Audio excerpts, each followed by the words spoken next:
Yo quise el fin y había más. Yo quise más, no había fin. Lo que yo quise encontrar estaba atrás y no aquí. Desde la sombra no vi las sombras y no vi luz.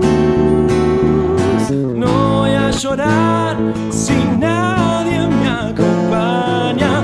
No voy a dejar ni un camino sin andar. Aunque es el fin del amor, yo he visto el fin del disfraz. Yo quiero el fin del dolor, pero no hay fin, siempre hay más. No existe sombra, no existe culpa, no existe cruz. ¿No se te hacía muy aburrido el trabajo en el banco, muy rutinario? En los últimos años sí, ya era una cuestión. Incluso yo llegué a pedir que me trasladen al lugar más tranquilo del banco. Más, Sí. Al contrario, más tranquilo todavía. Claro, me ofrecieron un ascenso en el banco y me dijeron, queremos ascenderte a jefe de tal departamento. Y yo les dije, no, ¿saben qué? Les dije, llévenme al departamento más cerrado del banco donde no tenga ningún contacto con nadie, porque quiero descansar. Les dije, no quiero más tener contacto con clientes y ese tipo de cuestiones. ¿En serio? ¿Por qué? Porque yo había pasado por una enfermedad muy fuerte, no había descansado prácticamente nada, tuve cáncer. Y ¿Cómo fue ese proceso? No me cuentes así nomás. fue un susto al principio, pero después el tratamiento fue rápido. En 6 meses yo ¿Cómo te diste cuenta? bajé mucho de peso, tenía mucha tos, sudaba muchísimo a la noche y mi vieja me dice, andate al médico. Y Qué bueno, suerte. le dije yo, bueno, tengo una cena, le digo yo. Tengo una cena de mi compañero, voy a farrear y después me voy a ir al médico. No, andate primero al médico, después te vas a farrear. Qué bueno que insistió. ¿Eh? Sí, y ahí detectan algo raro en una radiografía y me dicen, mira, si hay camas te quedas internado. Así directa. Así, directo, me dice la doctora de guardia que me atendió. Si hay camas te quedas internado. Y yo le digo, tengo una cena, doctora. Le digo, tengo una fiesta, doctora. Le digo, y me dice, bueno, si hay camas te quedas, si no, mañana venís y llevas tus estudios y te vas Qué a tu fuerte, médico. No había lugar, me fui a cenar al día siguiente. Al día siguiente retiré mis estudios y fui al clínico y el clínico de entrada me dice, esto es probablemente un linfoma, me dice. Tenemos que hacerte un estudio, bueno, se hace el estudio, se confirma y ahí me hacen quimio, me hacen radioterapia y después me hacen una cirugía a los 6 meses y me curé. ¿Qué pasó por tu cabeza en ese comienzo, en ese inicio? Yo tuve un miedo. Me voy a casa, le cuento a mi vieja, estaba mi abuela, lloraban y yo les dije, calma, les digo. El único miedo que yo tenía era depender de alguien. ¿Verdad? Depender para no Eso- poder moverme y pero- ese tipo de cuestiones. Aparte de la propia enfermedad, o sea, No, de la enfermedad no tenía miedo. Tenía miedo que el proceso me lleve digamos, a tener que usar una silla de ruedas o a tener que moverme. pero no tenías miedo que pasara algo más grave, Fito. No, realmente no tuve miedo. Y en ese momento yo dije, O sea, lo que sí, te daba miedo es depender. Claro, ¿no? Yo quería hacer mi vida normal y bueno, me hacía la quimio los sábados, estaba internado hasta el domingo y los lunes faltaba al trabajo y me iba a trabajar los martes. Faltaba un día, cada 15 días. Que no tuviste miedo de verdad. No, realmente no. Tuve miedo cuando me hice la cirugía y ya me sacaron todos los tumores y me llevan a terapia intensiva y en terapia intensiva yo me despierto y escucho que estaban rezando. Pensaste que te Yo fuiste. pensé que me morí, ¿verdad? Pero era la tele que estaba en el canal. A la no sé. pucha.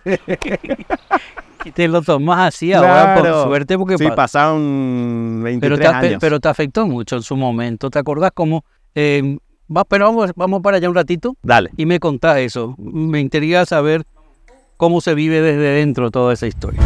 Dar, estar y no fijarme en ella y su manera de actuar. Dar, estar y no decirle a nadie si quedarse o escapar. Cuando el mundo te pregunta de por qué da vueltas la rueda, por te digo que dar es dar. Dar. Te preguntaba si tuviste miedo, sentiste... Yo te decía, el miedo principal era depender de alguien para moverme y ese tipo de cuestiones. Pero durante el proceso, una de las quimios se hizo mal. La hicieron muy rápido. El goteo tenía que durar 8 horas y se hizo en 2 horas, una cuestión así. Entonces me golpeó mucho. Y en la siguiente, cuando voy para la tercera sesión, me da un ataque de pánico. Entro a la habitación y voy directo al baño. Antes de que me toquen ya estaba yo con todo el proceso de las náuseas y ese tipo de cuestiones. Y cuando viene la enfermera le digo, no me pongas nada. Y me dice, te tenemos que poner el suero. Bueno, Sí, el claro, suero lleva y un nada proceso más. eso. Claro. Viene, le digo, hasta que venga el médico no me pongas absolutamente nada. Viene el médico tratante, que era un hematólogo. Y yo le digo, doctor, no me voy a hacer la quimio. Yo siento que me voy a morir. Y necesito salir de aquí. Pero sentía eso de Sí, verdad. sí, yo sudaba frío, era una locura, una cuestión de palpitaciones terrible. Y me dice el médico, pero esto tiene su plazo, no podemos atrasarlo mucho. Claro, hay un proceso que Entonces yo le digo, doctor, yo voy a pedir ayuda y voy a volver. No se preocupe, yo sé que esto va a pasar, pero en este momento siento que me voy a morir. Salgo del sanatorio y al día siguiente estaba escuchando radio en Ñandutí y había un programa sobre temas médicos. Y en ese programa empiezan a hablar de distintas terapias alternativas. Y una de las terapias alternativas era el Reiki. Y la persona que estaba hablando decía, no necesitas creer en nada, no necesitas comer nada especial, no necesitas leer nada en absoluto. Es simplemente equilibrar tu energía. Y anoto el número de teléfono. Qué fuerte. Llamo en la semana, me atiende Martín, que era el que hacía el Reiki en ese momento, que en paz descanse, y me dice, vení, te vamos a hacer el Reiki para que puedas seguir con la quimioterapia. Y me hacen las sesiones de Reiki, que era simplemente acostarse, y cuando uno se acostaba, te ponían las manos en distintos puntos del cuerpo y con una música que te relajaba. Me hacen las sesiones de Reiki y voy a la siguiente sesión de quimioterapia. Y yo me quedaba normalmente hasta el domingo. Esa vez me quedé hasta el sábado. Almorcé, cené, todo bien. Y el domingo ya estaba en mi casa. Y me ayudó mucho durante todo el tratamiento. Siempre me dijeron, andate al médico, haz tu tratamiento y aquí nosotros te ayudamos con la energía.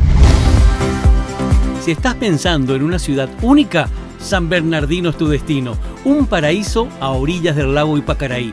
Samber tiene todo el año y podrás disfrutar de ocio, cultura, tranquilidad, diversión y por supuesto una excelente gastronomía y unos maravillosos hoteles, porque Samber tiene todo el año.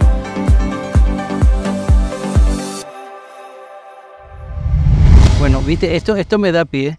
Por suerte que eso se arregló. Sí. Terminó en tu vida. Sí, pasaron 23 años. 23 años, pero vos sabés que me llama la atención que por escuchar radio, sí, qué responsabilidad tenemos, ¿verdad? Claro. Lo que estamos en los medios. ¿Cómo entraste en los medios entonces? Digo, ya uniendo eso, ¿verdad? Porque qué responsabilidad es a veces lo que decimos. Cierto, entonces. absolutamente. ¿Verdad? No sabes quién te está escuchando, cómo podía afectarle. Sí, en todo ese proceso del banco en el que yo ya estaba, digamos, pidiendo que me lleven a un lugar claro, que más estabas cansado de tanto. Ahora entendí. Claro. Después en un momento dado, cuando te contaba, le conozco a mi pareja y con mi pareja, ella ya era, digamos, parte de un movimiento político que era, en ese momento todavía no era lo que después fue el PMAS, el Partido del Movimiento al Socialismo. Y yo en el proceso de enamorarme, me meto también en el movimiento. Surge la candidatura de Mario Ferreiro a la presidencia de la República 2012, para las elecciones del 2013.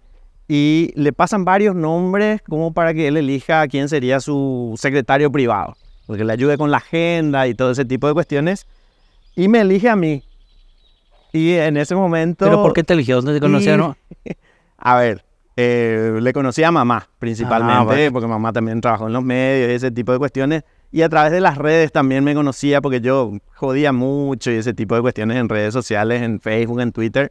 Entonces me elige a mí y ahí empezamos un año de trabajo juntos. ¿Y dejaste el banco? Yo había dejado el banco. ¿Ya había dejado? Sí, yo ya había dejado el banco con un retiro voluntario y en ese año nos divertimos muchísimo con Mario. Pese a que era una campaña política, era una campaña sui generis porque no teníamos un peso. Vaya cambio de vida tuviste, es decir, que pasaste por esa enfermedad terrible, el banco, dejaste todo y te metes en otro mundo. En la política, que era un mundo totalmente distinto. Y cuando termina la campaña y ya sabíamos que nos íbamos a ganar, me dice Mario, bueno, ¿qué vamos a hacer? ¿Qué vas a hacer cuando termine? No, y no sé todavía. Y me dice, ¿acaso no ibas a ser mi jefe de gabinete? Sí, claro, Mario, le digo yo, como si fuera que íbamos a ganar. Y me dice, no, mira, hay una propuesta de trabajar en radio y televisión y quiero que pienses. El pasado miércoles 11 de octubre en el Tallerán Costanera, la Cámara de Anunciantes del Paraguay, la CAP, llevó a cabo la ceremonia de entrega de trofeos a los ganadores el Gran Premio Ranking de Marcas 2023. Y con mucha satisfacción anunciamos que Arcoiris fue ganadora del premio en la categoría Especias. Este nuevo galardón fue otorgado a Arcoiris por ser la marca más utilizada, recordada y preferida del país. Arcoiris es una empresa familiar orgullosamente paraguaya.